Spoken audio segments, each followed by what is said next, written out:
जय माता जी। My name is संध्या शर्मा।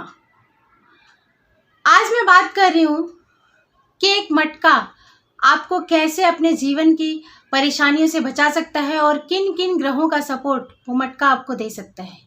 आपने सुना ही होगा कि यत् पिंडे तत् ब्रह्मांडे, यानी जो हमारे शरीर में है वही ब्रह्मांड में है। तो आप देखेंगे कि हमारे शरीर में साइंस भी बता चुकी है कि हमारे शरीर के अंदर 70% वाटर कंटेंट है, यानी पानी पाया जाता है, और ब्रह्मांड में भी 70% वाटर कंटेंट ही है। लेकिन हम करते इसका उल्टा है, हम 70% को इग्नोर करते हैं और बाकी 30% में लगे रहते हैं।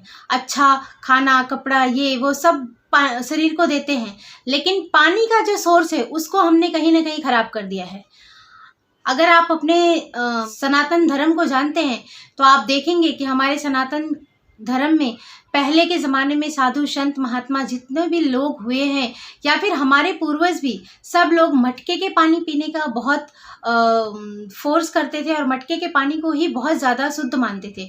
उनको नहीं पता कि मटके के पानी में क्या ज्योतिष है, क्या साइंस है, ये नहीं पता था, लेकिन उनको ये पता था कि मटके का पानी आपको स्वस्थ रखने के लिए काफ़ी है। लेकिन अगर हम ज्योतिष की बात करें तो ऑब्वियसली इसके अंदर बहुत सारे ग्रहों का इन्वॉल्वमेंट है। आप देखिए, जब मटका बनाने का प्रोसेस शुरू होता है तो उस मटके को हम पहले मिट्टी के सोर्स से बनाते हैं। गीली मिट्टी, चिकनी मिट्टी का भी इस्तेमाल करते हैं मटका बनाने के लिए।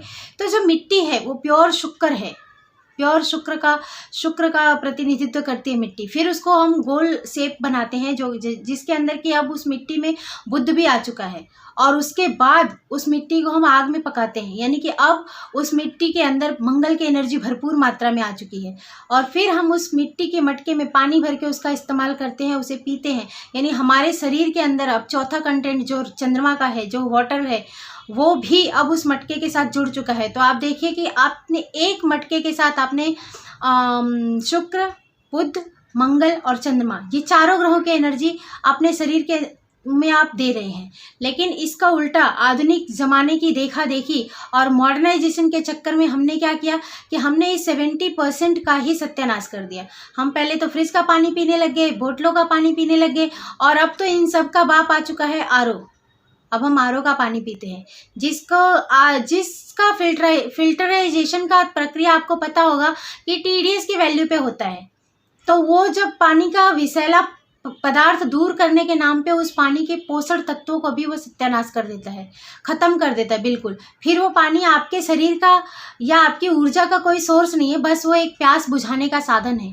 लेकिन वहीं पर अगर आप मटके के पानी का इस्तेमाल करते हैं तो वो पानी आपके प्यास के साथ साथ में आपके शरीर के अंदर एक अलग ही ऊर्जा का संचार करता है।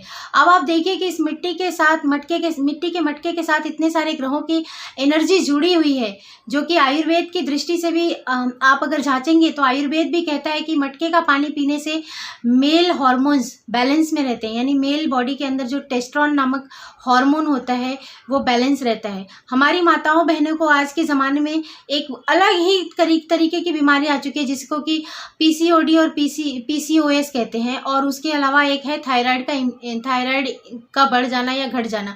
वो भी हार्मोन इनबैलेंस की वजह से ही होता है, जिसका कि सबसे बड़ा कारण है कि आप फ्रिज का पानी पीते हैं, आप आरओ का पानी पीते हैं। जब आपकी बॉडी में ज़रूरत से ज़्यादा ठंडा पानी जाता है तो भी वो बॉडी के हार्मोन को ख़राब करता है, और बाकी चीज़ें तो अपने जगह पे है ही। तो अगर आप मटके का इस्तेमाल अपने जीवन में अपनाना शुरू कर दें तो मटके का पानी आपको इन सब बीमारियों से तो बचाएगा ही साथ ज्योतिष के नज़रिए से भी आपके शरीर में इन तमाम ग्रहों की ऊर्जा को बढ़ा देगा। तो है ना फ़ायदा ही फ़ायदा मटके का पानी पीने से। तो अब आप कहेंगे कि मटके के पानी की इम्प्योरिटी को कैसे दूर करें, तो आप इसके लिए पानी को उबाल के मटके में भर सकते हैं, और उसके अंदर आप एक चांदी, तांबा और सोने का कॉइन डाल सकते हैं, जिससे उस पानी के अंदर और भी ज़्यादा एनर्जी बढ़ जाएगी। और जो तांबा होता है आपको पता है कि वो इम्प्योरिटी को क्लीन करने के काम आता है। चांदी भी आपके पानी के तत्वों को बढ़ाती है, और सोना तो आपको पता ही है कि कितना ज़रूरी है हमारे बॉडी के लिए। पहले के राजा महाराजा चांदी, सोने और तांबे के बर्तनों में खाना खाया करते थे, और वो सालों साल यंग जवान रहते थे। वो 5-5, 10-10 शादियाँ भी करते थे, उनके कितने बच्चे भी होते थे। लेकिन आज ये सब पॉसिबल नहीं है, और हमारा ऐसा बजट भी नहीं है कि हम सोने चांदी और के बर्तन में खाना खा सके, लेकिन हाँ, सोने चांदी का कॉइन डाल के एक पानी मटके का तो हम ऐसा बना सकते हैं और उसका फ़ायदा भी हम उठा सकते हैं। तो आप भी अपने सनातन धर्म को पहचानिए, अपनी परंपराओं का पालन कीजिए और अपने आप को और अपने परिवार को इन सारे दुष्प्रभावों और बीमारियों से बचाइए। तो आज के लिए बस इतना ही। माता रानी आप सबको सुखी रखें, स्वस्थ रखें, मस्त रखें। जय माता जी।